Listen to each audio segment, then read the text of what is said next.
ത്രിയേക ദൈവത്തിൻ്റെ വലിയ തിരുനാമം മഹത്വപ്പെടുമാറാകട്ടെ. അനുഗ്രഹിക്കപ്പെട്ട വാത്സല്യ സഹോദരങ്ങളെ, സങ്കീർത്തന മാതിരിയുടെ 89ാമത് എപ്പിസോഡിലേക്ക് ഏവരെയും ഹൃദ്യമായി സ്വാഗതം ചെയ്യുന്നു. സങ്കീർത്തന വാക്കുകൾ ആത്മശക്തിയും ശുദ്ധിയും വ്യക്തതയും നമ്മുടെ ജീവിതത്തിന് നൽകുവാൻ പര്യാപ്തമായി തീരട്ടെ എന്ന് ഹൃദയപൂർവ്വം പ്രാർത്ഥിക്കുന്നു. സങ്കീർത്തന പഠനത്തിൻ്റെ ഓരോ വ്യാഖ്യാനങ്ങളിലൂടെയും ക്രിസ്തുവിൽ തികഞ്ഞവരായി ജീവിക്കുവാൻ, സമൂഹത്തിന് വെളിച്ചമായി തീരുവാൻ, രൂപാന്തരത്തിലേക്ക് വളരുവാനുള്ള ആഹ്വാനം ദൈവം നമുക്ക് നൽകിക്കൊണ്ടിരിക്കുന്നു. കഴിഞ്ഞ 88 എപ്പിസോഡിലൂടെ നമ്മൾ കേട്ടതും അറിഞ്ഞതുമായ കാര്യങ്ങൾ, കേൾക്കുവാനുള്ള അനേകം കാര്യങ്ങൾ, ധ്യാനിച്ച് നമ്മൾ തന്നെ മനനം ചെയ്യുവാനുള്ള ഒത്തിരി കാര്യങ്ങൾ, അതൊക്കെ ദൈവസന്നിധിയിൽ നമുക്ക് സമർപ്പിക്കാം. ഈ പുതിയ എപ്പിസോഡിൽ 25ാം സങ്കീർത്തനം 3-4 വാക്യങ്ങൾ നിങ്ങളുടെ മുൻപാകെ ഞാൻ സമർപ്പിക്കുകയാണ്. യഹോവേ, നിന്നെ കാത്തിരിക്കുന്ന ഒരുവനും ലജ്ജിച്ചു പോകയില്ല. കാരണം കൂടാതെ ഉദ്രോഹിക്കുന്നവർ ലജ്ജിച്ചു പോകും. യഹോവേ, നിൻ്റെ വഴികൾ എന്നെ അറിയിക്കണമേ. നിൻ്റെ പാതകൾ എനിക്ക് ഉപദേശിച്ചു തരണമേ. യഹോവേ, നിൻ്റെ വഴികൾ എന്നെ അറിയിക്കണമേ. നിൻ്റെ പാതകൾ എനിക്ക് ഉപദേശിച്ചു തരണമേ. കഴിഞ്ഞ ആഴ്ചത്തെ എപ്പിസോഡിൽ നിന്നിൽ ആശ്രയിക്കുന്നു, ഞാൻ ലജ്ജിച്ചു പോകരുതേ. ശത്രുക്കൾ ജയം ഘോഷിക്കരുതേ. മറ്റാർക്കും നമ്മളുടെ മേൽ നിന്നിൽ ആശ്രയിക്കുന്നത് കൊണ്ട് ലജ്ജിച്ചു പോകാതെ മറ്റുള്ളവർ നിന്ദിക്കാതെ ഇരിക്കുവാനുള്ളൊരു പ്രാർത്ഥന സങ്കീർത്തനക്കാരൻ നടത്തുകയാണ്. ദൈവത്തിലുള്ള ആശ്രയത്തെപ്പറ്റിയും ലജ്ജയെന്ന് പറയുന്നത് ഏത് തരത്തിലാണെന്നും അതിനെ എങ്ങനെ അതിജീവിക്കണമെന്നും സ്വലജ്ജയിൽ നിന്ന് വിടുതൽ പ്രാപിക്കണമെന്നും ഒക്കെ നമ്മൾ കഴിഞ്ഞ ആഴ്ച കേട്ട് കഴിഞ്ഞു. ഇവിടെ വീണ്ടും പറയുകയാണ്, യഹോവേ, നിന്നെ കാത്തിരിക്കുന്ന ഒരുവനും ലജ്ജിച്ചു പോകയില്ല. ഞാൻ നിന്നിൽ ആശ്രയിക്കുന്നു, ഞാൻ ലജ്ജിച്ചു പോകരുതേ എന്ന് പറഞ്ഞ ദാവീദ് രാജാവ് തന്നെയാണ് വീണ്ടും പറയുന്നത്, നിന്നെ കാത്തിരിക്കുന്ന ഒരുവനും ലജ്ജിച്ചു പോകയില്ല. അതായത് യഹോവയിലുള്ള ആശ്രയവും യഹോവയിലുള്ള കാത്തിരിപ്പും എന്ന് പറയുന്നത് ഏത് രീതിയിലാകണം, എങ്ങനെയാകണമെന്ന് ദാവീദ് രാജാവ് ഇവിടെ വ്യക്തമായി നമ്മളെ ഓർപ്പിക്കുകയാണ്. അതായത് ഞാൻ ലജ്ജിച്ചു പോകരുതേ എന്ന് പറഞ്ഞ, അങ്ങനെ ഉണ്ടാകരുതേ എന്ന് പ്രാർത്ഥിച്ച ദാവീദ് വീണ്ടും പറയുന്നു, നിന്നെ കാത്തിരിക്കുന്ന ഒരുവനും ലജ്ജിച്ചു പോകുകയില്ല. അതൊരു യൂണിവേഴ്സൽ ട്രൂത്താണ്. നമ്മൾ കഴിഞ്ഞ എപ്പിസോഡുകളിലൊക്കെ പറഞ്ഞല്ലോ, സങ്കീർത്തനത്തിൻ്റെ ഒരു പ്രത്യേകത ഏതാണ്? നമ്മളുടെ പ്രാർത്ഥനയും സങ്കീർത്തനകാരന്മാരുടെ പ്രാർത്ഥനയും നിർമ്മലന്മാരുടെയും പ്രാർത്ഥന തമ്മിലുള്ള വ്യത്യാസം അതാണ്. അവർ ദൈവത്തോടെല്ലാം പറയുന്നുണ്ട്, തുറന്നു പറയുന്നുണ്ട്, പരാതികളും പരിഭവങ്ങളും ഒക്കെ പറയുന്നുണ്ട്. പക്ഷേ ഇതെല്ലാം കേട്ട് കഴിയുമ്പോൾ നമ്മൾ ഓർത്തോണം, നമ്മളെല്ലാം ഒരുമിച്ച് യാത്ര ചെയ്യുകയാണ്. ഇതെല്ലാം കേട്ടുകൊണ്ട് നമ്മൾ പറയുമോ, കർത്താവേ, ഞാനും ഇങ്ങനെയാണ്, അയ്യോ ദാവീദ് പ്രാർത്ഥിച്ചതുപോലെ ഞാനും പ്രാർത്ഥിക്കുകയാണ്. പക്ഷേ ആ കൺക്ലൂഷനിലെത്തുമ്പോഴാണ് പ്രശ്നം.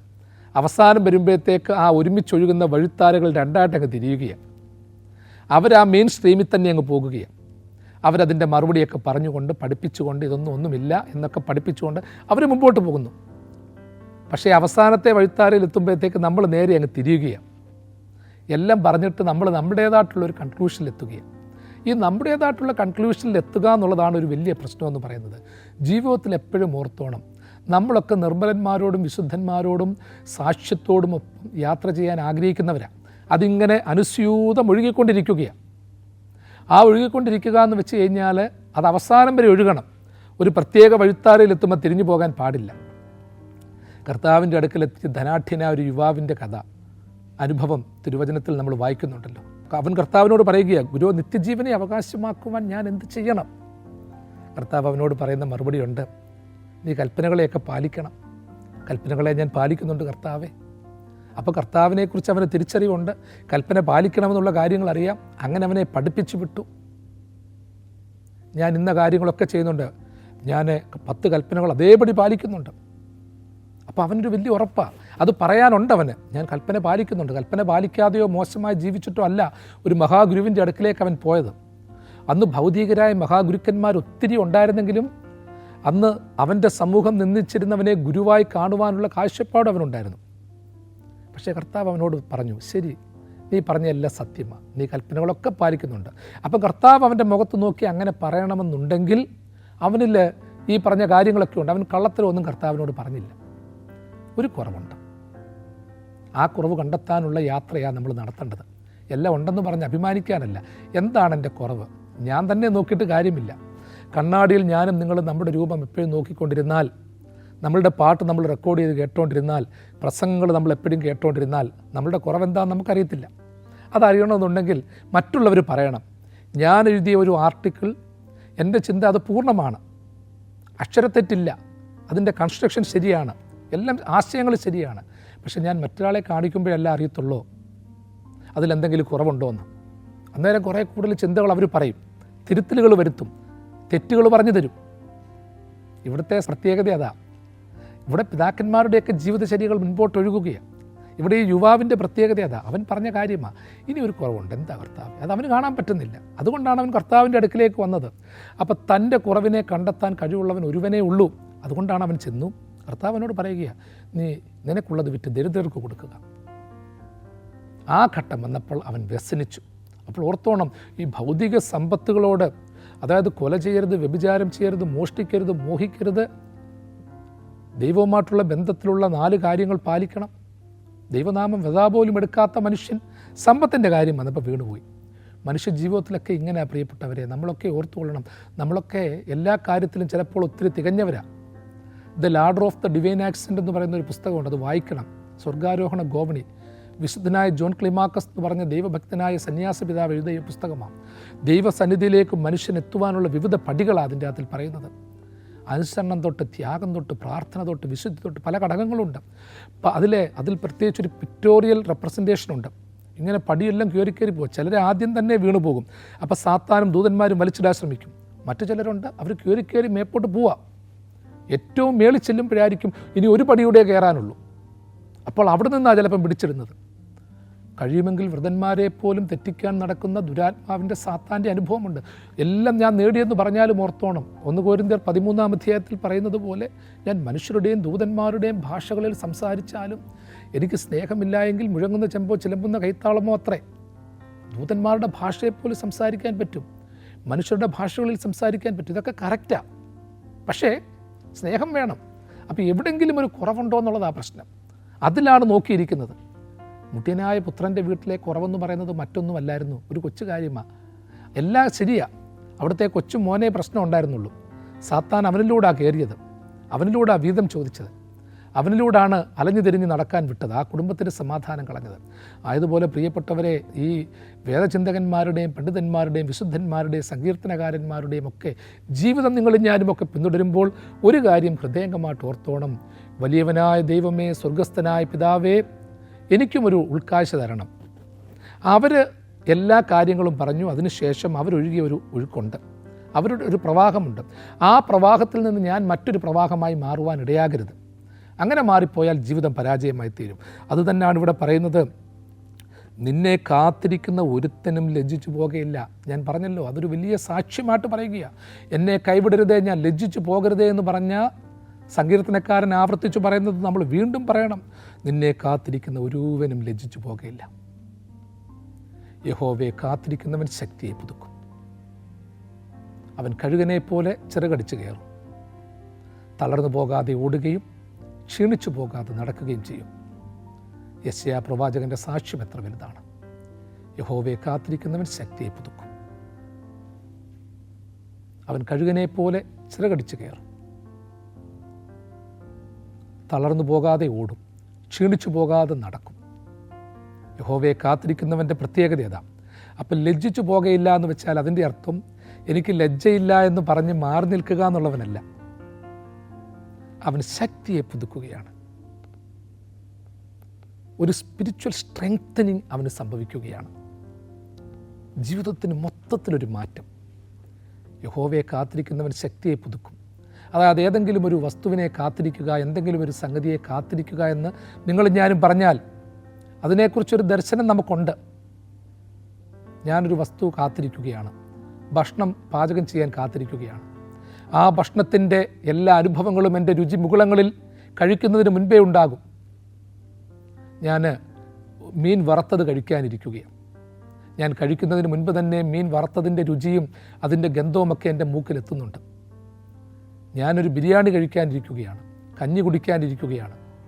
അപ്പം അതിൻ്റെ ചൂടും അതിൻ്റെ ഉപ്പും രുചിയും അതിൻ്റെ പാകമായ അനുഭവമൊക്കെ എൻ്റെ മനസ്സിലിങ്ങനെയുണ്ട്. ഞാനൊരു മുൻകൂട്ടി പ്രിപ്പയർ ചെയ്തുകൊണ്ടിരിക്കുകയാണ്. അപ്പോൾ അതുപോലെ ഇവിടെ യഹോവയാണ് കാത്തിരിക്കുന്നവൻ, അവൻ ലജ്ജിച്ചു പോകുകയില്ല എന്ന് സങ്കീർത്തനക്കാരൻ പറയുന്നു. ആ ലജ്ജിച്ചു പോകാത്ത അവസ്ഥയെക്കുറിച്ച് യെശയ്യാ പ്രവാചകൻ വ്യക്തമായി നമുക്ക് പറഞ്ഞു തന്നിട്ടുണ്ട്. അതിൻ്റെയൊക്കെ ഒരു തുടർച്ചയായിരിക്കാം, ആ പറഞ്ഞതിൻ്റെയൊക്കെ ഒരു തുടർച്ച കൂടിയായിരിക്കാം ദാവീദിൻ്റെ ഈ സാക്ഷ്യം. പല നൂറ്റാണ്ടുകളിലായിരിക്കുന്നവർക്ക് ദൈവത്തിൻ്റെ സാക്ഷ്യം തീർച്ചയായിട്ടും ശക്തിയുടെ അനുഭവമായിട്ട് കിട്ടും. യെശയ്യാ പ്രവാചകൻ ഈ സംഗതികളെക്കുറിച്ചൊക്കെ പറഞ്ഞത് ദാവീദിൻ്റെ ഈ സാക്ഷ്യം കൂടി ഏറ്റെടുത്തുകൊണ്ട്. അപ്പം അവർ തമ്മിൽ നമ്മൾ അറിയാത്ത ഒരു മനഃശക്തി, ഒരു കമ്മ്യൂണിക്കേഷൻ വരുന്നുണ്ട്. നൂറ്റാണ്ടുകൾക്ക് മുൻപ്, പതിറ്റാണ്ടുകൾക്ക് മുൻപ് നമ്മളുടെ പൂർവികന്മാർ പ്രാർത്ഥിച്ച പ്രാർത്ഥനയും ഈ കാലത്ത് നമ്മൾ പ്രാർത്ഥിക്കുന്ന പ്രാർത്ഥനയും തമ്മിൽ അറിയാതെ വായിച്ചില്ലെങ്കിലും അറിഞ്ഞില്ലെങ്കിലും ചിലപ്പോൾ ഒരു വലിയ യോജിപ്പ് വരും. അതിൻ്റെ കാരണം എന്താണെന്നറിയാമോ? അവർ പ്രാർത്ഥിച്ചത് പരിശുദ്ധാത്മാവില്ല, ദൈവകൃപയില്ല, ദൈവനാമത്തില്ല. നമ്മൾ ഈ നൂറ്റാണ്ടിൽ പ്രാർത്ഥിക്കുന്നതും ദൈവകൃപയിലാണെങ്കിൽ അതിൻ്റെ അനുഭവങ്ങളൊക്കെ വരും.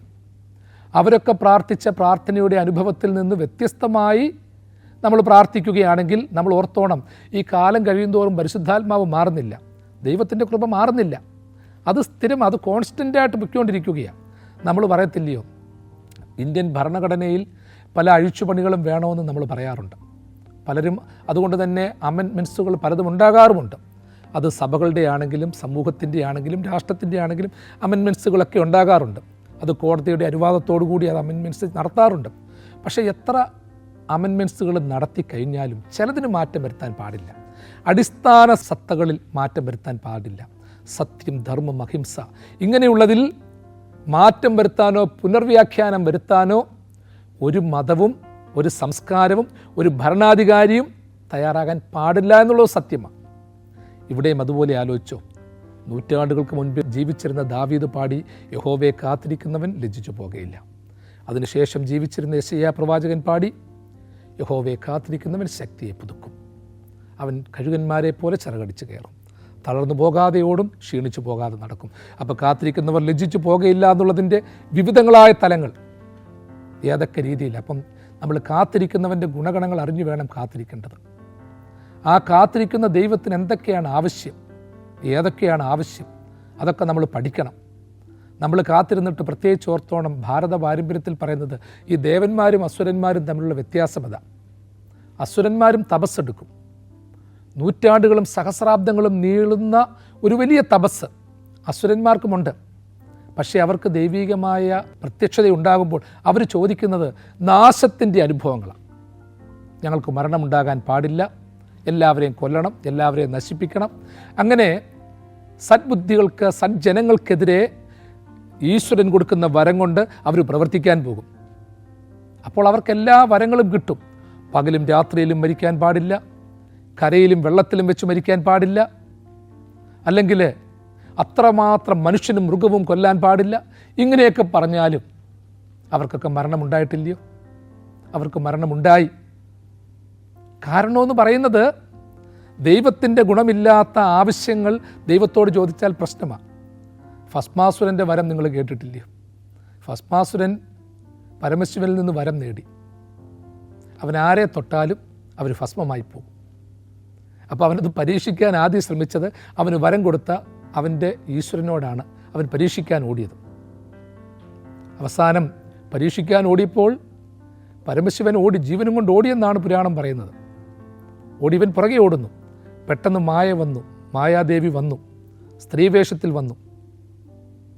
അവനോട് ചോദിച്ചു, നീ എങ്ങോട്ടാണ് ഓടുന്നത്? അപ്പോൾ പറഞ്ഞു, എനിക്ക് പരമശിവനൊരു വരം തന്നു, അത് ശരിയാണോ എന്നറിയാനാണ്. വേഷപ്രച്ഛന്നയായിട്ട് സ്ത്രീ രൂപത്തിൽ നിൽക്കുകയാണ്, മായാരൂപിണിയായിട്ട് വന്ന് നിൽക്കുകയാണ്. അപ്പം ചോദിച്ചു, നീ ആയിട്ടല്ലയോ വിശ്വസിക്കുന്നത്? അയാൾക്ക് വരം കൊടുക്കാൻ അറിയാമോ? കഴിവുണ്ടോ? ചുമ്മാ നിന്നെ കളിപ്പിച്ചല്ലേ? അപ്പോൾ അത് കേട്ടപ്പോൾ അവൻ എന്തോ എടുത്തത്, അവൻ പെട്ടെന്ന് തൻ്റെ നെറ്റിയിലോട്ട് തൊട്ട് നോക്കി. അതോടുകൂടി അവൻ ഭസ്മമായി തീർന്നു. അപ്പോൾ അനർഹമായ രീതിയിൽ വരം കിട്ടുന്നവനും ആ വരത്തിനു വേണ്ടി കാത്തിരുന്ന് തപസ്സെടുക്കുന്നവനും ഒക്കെ അറിയാതെ ശാപഗ്രസ്തനായി തീരും. അതേസമയം സജ്ജനങ്ങൾക്ക് അവർ കാത്തിരിക്കുന്നു, ഈശ്വരനെ കാത്തിരിക്കുന്നു, പരമപദം നേടാൻ കാത്തിരിക്കുന്നു, നാളുകളായി കാത്തിരിക്കുന്നു. അവർക്ക് ഈശ്വരൻ്റെ പ്രത്യക്ഷതയുണ്ടാകുന്നു. അവർക്ക് വേറൊന്നും ചോദിക്കാനില്ല. ഈശ്വരാ, നിന്നെ കണ്ടല്ലോ, എനിക്ക് വേറൊന്നും വേണ്ട. അപ്പം ചിലരൊക്കെ പറയും, ചിലർക്കുണ്ടായ ദൈവദർശനത്തിൽ പറയുന്നു, അപ്പം നീ ഒരു കാര്യം ചെയ്തോ, നീ പരമപദം പ്രാപിക്കാൻ തയ്യാറെടുത്തോ, നീ ഒരുപാട് ജന്മങ്ങളൊന്നും നയിക്കണ്ട. കർത്താവ് ക്രൂശന്മേൽ കിടന്നപ്പോൾ വലതുഭാഗത്തുള്ള കള്ളൻ കർത്താവിനോട് പറഞ്ഞു, ഇടത്തും വലത്തും 2 കള്ളന്മാരുണ്ട്. അപ്പോൾ ഇടതുഭാഗത്തുള്ളവൻ പറഞ്ഞു, നീ നീതിമാനല്ലയോ, നീ ദൈവമല്ലയോ, രാജാവല്ലയോ, നീ എന്തിനാ ഇങ്ങനെ ക്രൂശിക്കപ്പെട്ട് കിടക്കുന്നത്? നിനക്ക് രക്ഷപ്പെട്ടുകൂടെയോ? നീ അങ്ങ് രക്ഷപ്പെടുന്ന്, എന്നിട്ട് ഞങ്ങളെ രക്ഷപ്പെടാം. പക്ഷേ വലതേ ഭാഗത്ത് തൂക്കപ്പെട്ട കള്ളൻ പറയുന്നു, അവൻ്റെ ഒരു മറുപടിയുണ്ട്, നീ എന്താ ഇങ്ങനെ പറയുന്നത്? നമ്മൾ സമശിക്ഷാവിധിയിലായിട്ട് നീ ദൈവത്തെ ഭയപ്പെടുന്നില്ലയോ? അവൻ സാക്ഷാൽ ദൈവമാണ്, നിർമ്മലനാണ്, നന്മ മാത്രമേ ചെയ്തുള്ളൂ, എന്നിട്ടും അവനെ ക്രൂശിച്ചു. നമ്മളെ ക്രൂശിക്കപ്പെട്ടിട്ടെന്ന് വെച്ചാൽ കുഴപ്പമില്ല, നമ്മൾ വലിയ കള്ളന്മാരായിരുന്നു, ആസ്ഥാന കള്ളന്മാരായിരുന്നു, ഒരുപാട് പേരുടെ മോഷ്ടിച്ചിട്ടുണ്ട്, പിടിച്ചു പറിച്ചിട്ടുണ്ട്. ഇവിടുത്തെ നിയമപ്രകാരം നമ്മൾ തൂക്കപ്പെട്ടതാണ്, അവനോടൊപ്പം തൂക്കപ്പെട്ടതാണ്. അതുതന്നെ ഒരു ഭാഗ്യമല്ലേ? അതായത് നീതിമാനോടൊപ്പം നീതികെട്ടവരായ നമ്മൾ ക്രൂശിക്കപ്പെട്ടപ്പോൾ ആ നീതിമാനെ നോക്കി ഈ സമയത്തെങ്കിലും നീ രക്ഷപ്പെടാൻ നോക്കും. അവൻ്റെ മനോഗതമത. എന്നിട്ട് അവൻ പ്രാർത്ഥിക്കുന്ന ഒരു കാര്യമുണ്ട്, തമ്പുരാനെ, നീ എഴുന്നള്ളി വരുമ്പോൾ ഞങ്ങളെ ഓർത്തുകൊള്ളണം. കർത്താവ് അവനോട് പറഞ്ഞൊരു മറുപടിയുണ്ട്, നീ എഴുന്നള്ളി വരുന്ന സമയം വരെ ഒന്നും നീ കാത്തിരിക്കണ്ട, നീ ഇന്ന് എന്നോടുകൂടെ പർദീസായിരിക്കും, ഇന്ന് എന്നോടുകൂടി പർദീസായിരിക്കും. കാത്തിരിക്കുന്നവന്, യഥാർത്ഥമായ കാത്തിരിപ്പിൻ്റെ അനുഭവം നൽകുന്നവന്, ക്രൂശിൻ്റെ വേദനയിൽ കിടന്നുകൊണ്ട് ഇവിടത്തേക്കല്ല, ഞാൻ പോയി കഴിഞ്ഞാലും നീ എഴുന്നള്ളി വരുമ്പോൾ എന്നെ ഓർത്തുകൊള്ളണമെന്ന് പറഞ്ഞവന്, അതിവേദനയിൽ പറഞ്ഞവന്, നീ നിന്നോടുകൂടെ പർദീസായിരിക്കുമെന്ന് വാഗ്ദാനം ചെയ്ത ദൈവത്തിൻ്റെ സ്വരം ഒരു വലിയ ശക്തിയാണ്, ഒരു വലിയ കൃപയാണ്. ഇവിടെ നിങ്ങളും ഞാനുമൊക്കെ ഹൃദയംഗമായിട്ട് ചിന്തിക്കണം, യഹോവയെ കാത്തിരിക്കുന്നവൻ ലജ്ജിച്ചു പോകുകയില്ല. യഹോവയെ കാത്തിരിക്കുന്നവൻ ലജ്ജിച്ചു പോകാത്തതിൻ്റെ കാരണം യഹോവയെ വേണ്ട രീതിയിൽ കാത്തിരിക്കുന്നവൻ്റെ കാര്യം മാത്രമാണ്. ഞാൻ കാത്തിരിക്കുന്നു, തപസ്സിരിക്കുന്നു, നോക്കിയിരിക്കുന്നു, എല്ലാം തികഞ്ഞവനാണ്, ഭക്തനാണ്, പൂർണ്ണനാണെന്നൊക്കെ പറഞ്ഞുകൊണ്ട് ഇനിയും ദൈവം വന്നാൽ മതി, എനിക്ക് അങ്ങോട്ട് പ്രവേശിച്ചാൽ മതി, ഞാൻ കാല് റെഡിയാക്കി വെച്ചേക്കുക, ഞാൻ ഇങ്ങനെ പാണ്ഡമൊക്കെ ഒതുക്കി വെച്ചേക്കുക, ലഗേജുകൾ തയ്യാറാക്കി വെച്ചേക്കുക എന്ന് പറഞ്ഞിരിക്കുന്നവനെ അല്ല കർത്താവ് ആഗ്രഹിക്കുന്നത്, സർവേശ്വരൻ ആഗ്രഹിക്കുന്നത്. മറിച്ച് അവൻ്റെ ഗുണമറിഞ്ഞ്, അവൻ്റെ സുഗന്ധമറിഞ്ഞ്, അവൻ്റെ ശക്തി അറിഞ്ഞ്, സ്വഭാവമറിഞ്ഞ്, അവൻ്റെ മനസ്സറിഞ്ഞ് അവൻ്റെ രാജ്യത്തിലായിരിക്കാൻ ആഗ്രഹിക്കുന്നവൻ. സങ്കീർത്തനക്കാരൻ തന്നെ പറഞ്ഞിട്ടുണ്ട്, ദൈവത്തിൻ്റെ മനസ്സറിഞ്ഞവന് മന്ത്രിയായിരിക്കുന്നവനാണ്. അപ്പോൾ ദൈവത്തിൻ്റെ മനസ്സൊക്കെ അറിഞ്ഞു കാത്തിരിക്കുന്നവന് മാത്രമേ ലജ്ജിച്ചു പോകാതിരിക്കാൻ പറ്റത്തുള്ളൂ. അവൻ ലജ്ജിക്കത്തില്ല. എത്ര നാളിരിക്കുന്നു എന്നുള്ളത് പ്രശ്നമല്ല. ദൈവത്തിന് വേണ്ടി കാത്തിരിക്കുന്നത് വർഷങ്ങളും നാഴികകളുമായിരിക്കാം. പാട്ടുകാരൻ പാടിയത് അതുകൊണ്ടാണല്ലോ, കാത്തുകാത്തേകനായി നിൻ വരവോർത്തു ഞാൻ, നാളെത്ര നീക്കിയൻ യേശുദേവ, കാണും പ്രപഞ്ചമോ മാറുമെന്നാകിലും മാറാത്ത വാക്കു നീ തന്നതല്ലോ. കാണും പ്രപഞ്ചമോ മാറുമെന്നാകിലും മാറാത്ത വാക്കു നീ തന്നതല്ലോ. സംസാരസാഗരെ നീന്തി നീന്തി ഞാൻ സന്താപത്താലുഴന്നിടുന്നയ്യോ. നിൻ വാക്കു കാണുവാൻ, നിൻ സ്വരം കേൾക്കുവാൻ. ആ വാക്കിൻ്റെ ആഴം എത്രമാത്രമാണെന്ന് നമ്മൾ ചിന്തിച്ചോണം. ഈ സംസാരസാഗരെ ഒരുപാട് നീന്തി, ഒരുപാട് നാൾ കാത്തിരുന്നു നിൻ്റെ വരവൊന്ന് കാണാൻ, നിൻ്റെ സ്വരമെന്ന് കേൾക്കാൻ. അതുകൊണ്ട് ആ ക്രിസ്തീയ വിശ്വാസത്തിൽ കർത്താവിൻ്റെ 2ാമത്തെ വരവെന്ന് പറയുന്ന വലിയ സങ്കല്പം, അത് സങ്കല്പമല്ല, വലിയ യാഥാർത്ഥ്യം. അതിനുവേണ്ടി കാത്തിരുന്നത്, വലിയ വിശുദ്ധന്മാർ ജീവൻ ഉപേക്ഷിച്ചത് അതിനു വേണ്ടിയാണ്. രക്തസാക്ഷികൾ മരണപ്പെട്ടത് അതിനു വേണ്ടിയാണ്. ബുദ്ധിമാന്മാരെല്ലാം ഉപേക്ഷിച്ചത് അതിനു വേണ്ടിയാണ്. കർത്താവിൻ്റെ ആ ക്രൂശിനെ കാണുവാൻ, അതിൻ്റെ ആ ഒരു പൂർണ്ണത മനസ്സിലാക്കുവാൻ. തൂക്കപ്പെട്ടു മരത്തിൻ വിലാവു തുറന്നാച്ചവളം, രക്തം വെള്ളമൊടൊഴുകും മശിഹായേ. സഹദേന്മാർ കണ്ടങ്ങോടി മരിപ്പാനായി കർത്താവിൻ പേർക്കെല്ലാരും ലോകം താത സഹോദരർ ജാതിയതും തറവാടും ആകെയുപേക്ഷിച്ചേശുവിനായി മരണം സ്നേഹിച്ച സഹദേന്മാരെ സദാകാലം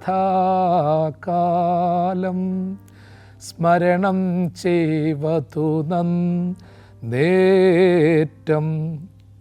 വീണ്ടും പറയുകയാണ്, കാരണം കൂടാതെ ദ്രോഹിക്കുന്നവർ ലജ്ജിച്ചു പോകും. യഹോവയെ കാത്തിരിക്കുന്നവർ ലജ്ജിച്ചു പോകുകയില്ല. അവർ ശക്തിയെ പ്രാപിക്കും. കഴുകനെ പോലെ ചിറകടിച്ച് കയറും. തളർന്നു പോകാതെ ഓടും, ക്ഷീണിച്ചു പോകാതെ നടക്കും. പക്ഷേ ലജ്ജിച്ചു പോകുന്നൊരു വിഭാഗത്തെക്കുറിച്ച് പറയുന്നു, കാരണം കൂടാതെ ദ്രോഹിക്കുന്നവർ ലജ്ജിക്കപ്പെട്ടു പോകും. പ്രിയപ്പെട്ടവരെ, ആരുടെയും തല കുനിഞ്ഞു പോകുന്നത് നമുക്ക് ആർക്കും ഇഷ്ടമല്ല. എല്ലാവരും തല ഉയർത്തി ഈ ലോകത്തിൽ ജീവിക്കണം. എൻ്റെ പ്രിയപ്പെട്ടവനെ, സാമ്പത്തിക ക്ലേശം കൊണ്ട് നിൻ്റെ തല താണു പോകരുത്. ദുസ്വഭാവം കൊണ്ട് നിൻ്റെ തല താണു പോകരുത്. വഞ്ചകനോ ചതിയോ ആയിട്ട് നമ്മുടെ ആരുടെയും തല താണു പോകരുത്. ദൈവമില്ലാത്തവനായിട്ട് നമ്മളുടെ തല താണു പോകരുത്. മാതാപിതാക്കളെയും സഹോദരങ്ങളെയും ദുഷിക്കുന്നവരായിട്ട് നമ്മളുടെ തല താണു പോകരുത്. ഭാവിയെക്കുറിച്ച് പ്രതീക്ഷയില്ലാത്തവരായി നമ്മളുടെ തല താണു പോകരുത്. അനുഗ്രഹിക്കാൻ സാധിക്കാതെ ശാപഗ്രസ്തരായി നമ്മുടെ തല താണു പോകരുത്. നമ്മളൊക്കെ ജീവിക്കാൻ കടപ്പെട്ടവരാണ്. എല്ലാവരും ഈ ലോകത്ത് ജീവിക്കണം. ഞാൻ ജീവിക്കുന്നത് പോലെ അതിനേക്കാൾ സന്തോഷമായി നിങ്ങളും ജീവിക്കണം. എൻ്റെ കർത്താവിൻ്റെ രാജ്യത്തിലേക്ക് മുൻപേ പോയവരുണ്ട്. വീണ്ടും നമുക്കെല്ലാവർക്കും സന്തോഷ രാജ്യത്തിൽ ഒരുമിച്ച് കാണാമെന്ന് സാധു കൊച്ചുകുഞ്ഞുപദേശിയുടെ കല്ലറയിൽ അദ്ദേഹം എപ്പോഴും പഠിപ്പിച്ചിട്ടുള്ളതുപോലെ എഴുതി വെച്ചിട്ടുണ്ട്. കർത്താവിൻ്റെ ആ വരവിൽ നമ്മൾക്ക് ഒരുമിച്ച് കാണാം. കാരണം ആരും അവിടെ വരാതിരിക്കരുത്, എല്ലാവരും അവിടെ വരണം. ഇവിടെ കാണുന്നവരൊക്കെ അവിടെ കാണണം. ഇവിടെ സ്തുതിക്കുന്നവരവിടെ സ്തുതിക്കണം. ഇവിടെ ചിരിക്കുന്നവൻ ദൈവരാജ്യത്തിലും ചിരിക്കണം. ഇവിടെ പശ്ചാത്തപിക്കുന്നവൻ അവിടെ ആനന്ദ കണ്ണുനീരൊഴുക്കണം. ഇതൊക്കെ നമ്മുടെ ആഗ്രഹമാണ്. എൻ്റെ പ്രിയപ്പെട്ടവനെ, പ്രിയപ്പെട്ടവളെ, നീ കാരണം കൂടാതെ ലജ്ജിക്കപ്പെട്ടു പോകരുത്. പറയുന്നത് എനിക്കും വലിയ ആഗ്രഹമുണ്ട്. നേരത്തെ ഞാൻ പലപ്പോഴും സൂചിപ്പിച്ചിട്ടുണ്ട്. വചനം കേൾക്കുന്നവനും കേൾക്കാൻ വിധിക്കപ്പെട്ടവരുമൊക്കെ അനുഗ്രഹിക്കപ്പെട്ടവരാണ്. നമ്മളൊക്കെ തമ്മിൽ യാതൊരു ബന്ധവുമില്ല, പലരും തമ്മിൽ യാതൊരു ബന്ധവുമില്ല. പക്ഷേ ഒരു ആത്മീക ബന്ധമുണ്ട്. ഈ വചനം പറയുമ്പോഴുള്ള ദൈവം തരുന്ന ഒരു ബന്ധം, ഒരു സ്നേഹം, അത് കേൾക്കുമ്പോൾ പരസ്പരം തോന്നുന്ന ഒരു സ്നേഹം, പ്രാർത്ഥന, ഇതൊക്കെ ഒരു വലിയ ബന്ധമാണ്. അതുകൊണ്ട് ആരും, പരിചിതരായിട്ടുള്ള ഒത്തിരി പേരുണ്ട്. ഞാൻ എപ്പോഴും എൻ്റെ പ്രാർത്ഥനയുണ്ട്, ദൈവമേ എല്ലാവരെക്കുറിച്ചും എപ്പോഴും നല്ല വാർത്തകൾ കേൾക്കുവാനിടയാകണം. എൻ്റെ കർത്താവ് എല്ലാവരെക്കുറിച്ച് കേൾക്കുമ്പോഴും നിൻ്റെ നാമം മഹത്വപ്പെടുവാനിടയാകണം. എനിക്കെന്തെങ്കിലും നന്മ ചെയ്തെന്നോ എനിക്ക് നഷ്ടമുണ്ടാക്കിയെന്നോ അല്ല, എല്ലാവരെക്കുറിച്ചും എപ്പോഴും ദൈവനാമം മഹത്വപ്പെടുന്ന വാർത്തകൾ കേൾക്കുവാനിടയാകണം. ഞാൻ പഠിച്ചതും വായിച്ചതും ഗ്രഹിച്ചതും അതുതന്നെയാണ്.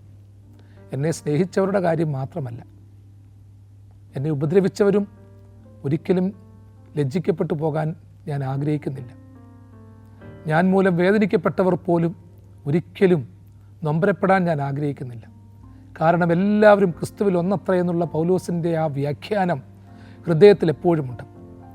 എങ്കിലും ഇതിൻ്റെ എല്ലാം ഇടയിലും സങ്കീർത്തനക്കാരൻ പറയുകയാണ്, പ്രാർത്ഥനയോടെ പറയുകയാണ്, ചുമ്മാതെ പറഞ്ഞതല്ല, ദൈവത്തിങ്കിലേക്ക് മനസ്സുയർത്തിയ ദാവീദ് ഹൃദയപൂർവ്വം പറയുകയാണ്, മനസ്സോടെ പറയുകയാണ്.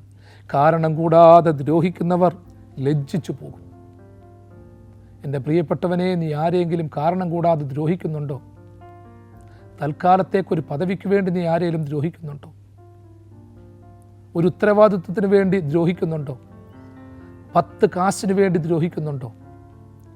എൻ്റെ പ്രിയപ്പെട്ടവനെ, നിന്നോടൊപ്പം ഒരുമിച്ച് പഠിച്ചവൾ, നിനക്ക് വെച്ചു വിളമ്പി തന്നവർ, നിൻ്റെ പ്രതിസന്ധിയിൽ നിന്നോടൊപ്പം ഉണ്ടായിരുന്നവർ, അങ്ങനെയുള്ളവരെ അകാരണമായി നീ ദ്രോഹിക്കുന്നുണ്ടോ? ചിലപ്പോൾ എൻ്റെയും നിങ്ങളുടെയും ഒക്കെ ജീവിതത്തിൽ പ്രിയപ്പെട്ടവരെ, നമ്മളായിരിക്കുന്ന സ്ഥാനത്ത് എത്തിക്കുവാൻ വേണ്ടി ഒത്തിരി ത്യാഗം സഹിച്ചവരുണ്ട്, വേദന അനുഭവിച്ചവരുണ്ട്, മറ്റുള്ളവരുടെ കുറ്റപ്പെടുത്തലുകൾ ഏറ്റുവാങ്ങിയവരുണ്ട്, അതുമൂലം സംശയനിലയിലായവരുണ്ട്. പക്ഷേ നമ്മളൊക്കെ ഒരു സുരക്ഷിത മേഖലയിലായി കഴിഞ്ഞപ്പോൾ അവരെ നമ്മൾ കൈവിട്ട് അവരെ ഒരുപാട് ദ്രോഹിച്ചിട്ടില്ലേ? എല്ലാവരെയും തല്ലിക്കാൻ നമ്മൾ ശ്രമിച്ചിട്ടില്ലേ? പ്രിയപ്പെട്ടവരെ, വചനം പറയുന്ന എൻ്റെ വേദനയും കേൾക്കുന്ന നിങ്ങളുടെ വേദനയും അതാകണം.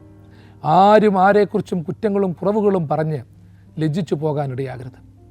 ഇന്ന് നിങ്ങളോ ഞാനോ പ്രിയപ്പെട്ടവരെ, ദൈവനാമത്തിൽ ഞാൻ പറയട്ടെ, ആരെക്കുറിച്ചെങ്കിലും എന്തെങ്കിലും പറഞ്ഞിട്ടുണ്ടെങ്കിൽ, വ്യർത്ഥമായി പറഞ്ഞിട്ടുണ്ടെങ്കിൽ നമ്മൾ ലജ്ജിച്ചു പോകും. സാമൂഹ്യ മാധ്യമങ്ങളിലൂടെ പറയുന്നവർ ഒത്തിരി പേരുണ്ട്. സത്യത്തിൻ്റെ പരിപാലകരെന്ന് പറഞ്ഞുകൊണ്ട് ആക്രോശിക്കുന്നവരൊത്തിരി പേരുണ്ട്. മറ്റുള്ളവരെ നിന്ദിക്കുകയും ദുഷിക്കുകയും ചെയ്യുന്നവരുണ്ട്. ആർക്കും ആരെയും ദുഷിച്ചും നിന്ദിച്ചും കാരണം കൂടാതെ ദ്രോഹിച്ചും നശിപ്പിക്കാൻ പറ്റില്ല എന്നുള്ളത് യാഥാർത്ഥ്യമാണ്. ദൈവം നശിപ്പിക്കാൻ ആഗ്രഹിക്കാത്തവനെ നശിപ്പിക്കാൻ ആർക്കും പറ്റത്തില്ല. നശിപ്പിക്കാത്തവളെ നശിക്കാൻ ആർക്കും പറ്റത്തില്ല. ദൈവം കൂടെ ഉണ്ടെങ്കിൽ ഒരു കാര്യം ഓർത്തോണം, നമ്മൾ കാരണം കൂടാതെ ലജ്ജിക്കുന്നത് ഒരു നിരപരാധിയാണെങ്കിൽ ആ വ്യക്തിയുടെ കാവൽ ദൂതനെ കൂടിയാണ് നമ്മൾ ലജ്ജിക്കുന്നത്. ദൈവത്തിന് സഹിക്കത്തില്ല പ്രിയമുള്ളവരെ, ദൈവം പൊറുക്കത്തില്ല. കാരണം യഹോവയെ കാത്തിരിക്കുന്നവർ ലജ്ജിച്ചു പോകയില്ല എന്ന് പറഞ്ഞിട്ടാണ് പറയുന്നത്. കാരണം കൂടാതെ ദ്രോഹിക്കുന്നവർ ലജ്ജിച്ചു പോകും. ഏതൊക്കെ രീതിയിൽ ലജ്ജിച്ചു പോകുമെന്ന് അവരവർ ചിന്തിക്കണം. കുടുംബജീവിതത്തിൽ മാതാപിതാക്കളുടെ ഇടയിൽ, മക്കളുടെ ഇടയിൽ, സഹോദരങ്ങളുടെ ഇടയിൽ ലജ്ജിക്കപ്പെട്ടു പോകും. അതിൻ്റെ വേദനകൾ അനുഭവിക്കും. ഗുരുക്കന്മാരുടെ ഇടയിൽ ലജ്ജിക്കപ്പെട്ടു പോകും. സഹപ്രവർത്തകരുടെ ഇടയിൽ ലജ്ജിക്കപ്പെട്ടു പോകും. കർത്താവിൻ്റെ വലിയ രാജ്യത്തിൽ ലജ്ജിക്കപ്പെട്ടു പോകും. ദൂത സാന്നിധ്യത്തിൽ ഒറ്റപ്പെട്ടു പോകും. വാക്കുകളെ ഞാൻ ഉപസംഹരിക്കട്ടെ. നല്ലവനോ നീതികെട്ടവനെന്നോ ആരെയും വിലയിരുത്താൻ പറ്റത്തില്ല. സ്നേഹിതനെന്നോ ഉപദ്രവിക്കണമെന്നോ ആരെക്കുറിച്ചും പറയാൻ പറ്റത്തില്ല. ഒറ്റ പ്രാർത്ഥനയുള്ളൂ, ദൈവമേ, ആരും ലജ്ജിക്കപ്പെട്ടു പോകരുത്. നിരപരാധിയുടെ രക്തത്തിൽ തൊട്ട് നിരപരാധിയെ വേദനിപ്പിച്ച് ആ ശാപത്തിൻ്റെ കണക്ക് ഏറ്റുവാങ്ങി നശിക്കുവാൻ എൻ്റെ പ്രിയപ്പെട്ടവരെ ഇടയാകരുത്. ചോര നമുക്ക് വേണ്ട, മറ്റുള്ളവൻ്റെ നീര് നമുക്ക് വേണ്ട, ആരുടെയും കണ്ണുനീര് നമുക്ക് വേണ്ട. ആരെങ്കിലും കാരണമില്ലാതെ ഏതെങ്കിലും രീതിയിൽ നമ്മൾ ദ്രോഹിച്ചിട്ടുണ്ടെങ്കിൽ പശ്ചാത്താപത്തോടെ ഏറ്റുപറഞ്ഞ് നിരപ്പാകുവാൻ സ്വർഗത്തിലെ അപ്പച്ചൻ നമുക്ക് ഇടയാക്കട്ടെ. 25-ാം സങ്കീർത്തനം 3-ാം വാക്യം അതിന് ഹേതുവാകട്ടെ എന്ന് പ്രാർത്ഥിക്കുന്നു. ദൈവം തന്നെ വലങ്കരം നീട്ടി നിങ്ങളെല്ലാവരെയും സദാകാലവും വാഴ്ത്തി അനുഗ്രഹിക്കുമാറാകട്ടെ.